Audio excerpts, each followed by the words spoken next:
নমস্কার স্যার। নমস্কার স্যার। আপনি যে আজ সন্ত আর পরমাত্মার মিলনের যে ভিডিওটি দেখলেন, সেটির কোন অংশ আপনার হৃদয়ে স্পর্শ করেছে?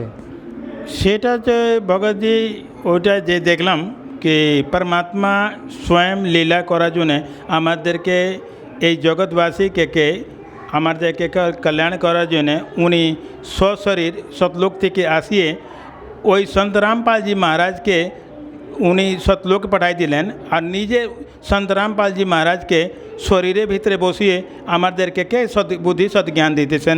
এটা তো সব থেকে বড় ভালো লাগলো। আর এটা জানা গেল কি পরমাত্মা স্বয়ং এখন সন্ত রামপালজি মহারাজকে সশরীরের ভিতরে উনি এই পৃথিবী ভূধারা উপরে বিরাজমান আছেন। আচ্ছা স্যার, এই সন্ত আর পরমাত্মার মিলনের যে ভিডিওটি আছে, এটি কি সম্পূর্ণ জগৎবাসীর দেখা দরকার?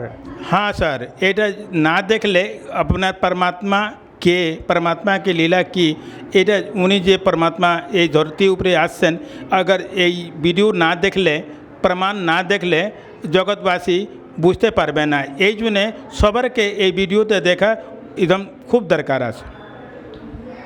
জগৎবাসী যদি কেউ এই ভিডিওটি দেখতে চায়, তাহলে তারা কিভাবে দেখতে পারবে? জগৎবাসী যদি এই ভিডিওতে দেখতে পারবে তো সন্ত রামপালজি মহারাজ ইউটিউব বাংলা চ্যানেল সাবস্ক্রাইব করলে अपने ওই সন্ত আর পরমাত্মা के मिलन के ভিডিওটা দেখতে পারবে। নমস্কার স্যার। নমস্কার স্যার।